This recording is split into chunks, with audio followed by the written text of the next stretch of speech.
Hello friend, आपका स्वागत है आज के नए ब्लॉग में। तो सभी बच्चे और हम टीचर लोग कर रहे हैं बच्चों के साथ एंजॉय। और ये मंदिर अपने आप में एक अद्भुत जगह है जहां हमारा रोम रोम रोमांचित हो जाता है। तो सभी हमारे साथी लोग यहाँ आके भाव विभोर हो गए हैं और नृत्य कर रहे हैं।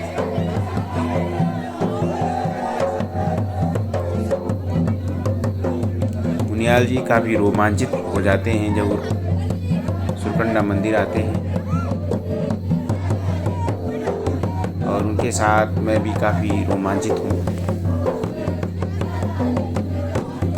दूसरी कहानी इसकी ये है, मैं आपको दूसरी कहानी इसकी बता दूं कि आप सभी जानते हो स्वर्ग में इंद्र का शासन होता है और इंद्र अपने आप में एक गद्दी है।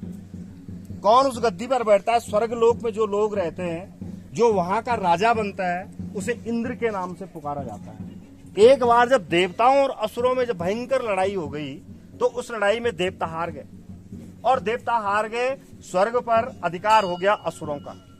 तो उस समय जो राजा था वह राजा उस स्वर्ग लोक से आकर के इस जगह पर बैठा और इस जगह पर उसने माँ की स्तुति की। माँ की स्तुति करने के परिणाम स्वरूप उसमें अपार शक्ति उत्पन्न हुई और अपार शक्ति उत्पन्न होने के पश्चात उसके जो सैनिक थे, उसका जो शासन जो बिखर गया था, सब इकट्ठे हुए और उन्होंने स्वर्ग पर आक्रमण करके स्वर्ग का पर अपना अधिकार प्राप्त कर लिया। ये इसकी स्थापना की कहानी।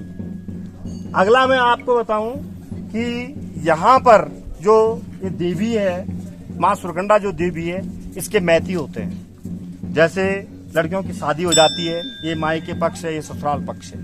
इस देवी के मायके पक्ष के जो लोग हैं वो जड़धारी लोग हैं। यहाँ सामने जड़धार गांव पड़ता है और वह इसके मायके। अब देवी के मायके पक्ष के वो कैसे बने, वो मायके वाले देवी के कैसे हुए?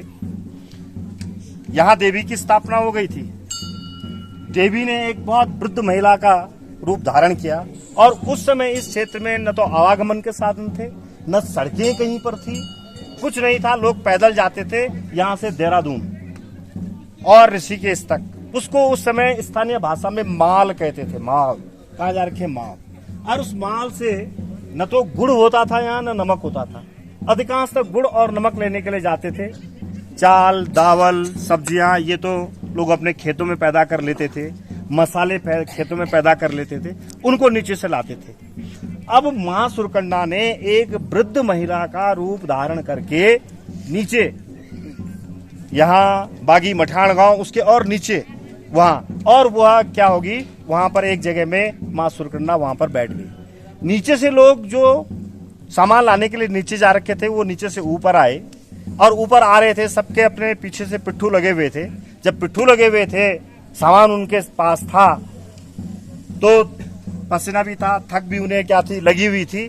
उसी में उस एक वृद्ध महिला ने कहा कि बेटा मुझे थोड़ा सा यहाँ ऊपर तक छोड़ दे। एक को कहा, वह नहीं माना, मतलब उसने कोई जवाब नहीं दिया। दूसरे से कहा, उसने कहा मेरे पास तो पहले ही वजन है, बहुत ज्यादा वजन है। अगले ऐसे कहते कहते एक व्यक्ति था, एक आदमी था, उसने कहा बेटा मुझे वहां तक पहुंचा सकता है? उसने कहा हाँ आ जाओ। तो उसने कहा बेटा कहाँ बैठूं? उसका जो पीछे का पिट्ठू लगा रखा था, जैसे सरका लगा रखा है, इस पिट्ठू के ऊपर उसने उस बुढ़िया को बिठाया और वह बुढ़िया जब उस पिट्ठू पर बैठी, उसने उस भारीपन को महसूस नहीं किया। जैसे आगे चला, जैसे जैसे आगे बढ़ता गया, वैसे वैसे उसका वजन बहुत हल्का होता गया और बहुत हल्का होता गया। और जो लोग उससे आगे निकल गए थे, उन सब लोगों को पीछे करते हुए वह जड़धार गांव जो है, नागनी उधर, जड़धार गांव उधर, वहां तक पहुंचा। तो उस बुढ़िया ने कहा कि बेटा मुझे थोड़ा वो चोटी है, उस चोटी पे छोड़ दे। उसने कहा मैं छोड़ता हूं। और वह ला करके उसने इस चोटी पर क्या है, उस महिला को छोड़ा। जैसे उसने इस चोटी पे रखा, माँ सुरकंडा अपने उस रूप में आ गई। जब उसने देखा तो उसने हाथ जोड़े। उसने कहा बेटा तूने क्या है, मुझे यहां तक पहुंचाया है और आज से तूने मुझे पहुंचाया है, तूने मेरी हिफाजत की है, तूने मेरे को देखा है, तूने मेरे को नहीं, तूने एक वृद्ध महिला को देखा है, एक बूढ़ी औरत को देखा है।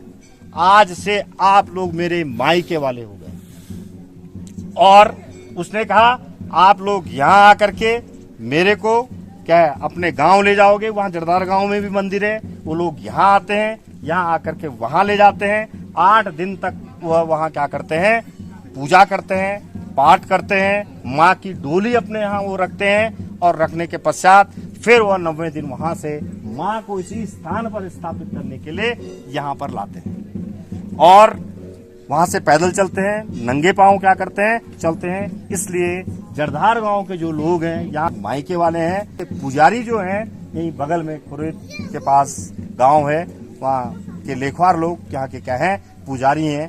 तो ये इसकी स्थापना की कहानी थी। मुझे फिलहाल इतना ही आता था। तो बच्चों, अभी उनियाल जी ने आपको इस क्षेत्र की जो हमारी महत्ता है उसके बारे में बताया कि कैसे यहाँ पे देवी का मंदिर स्थापित हुआ है।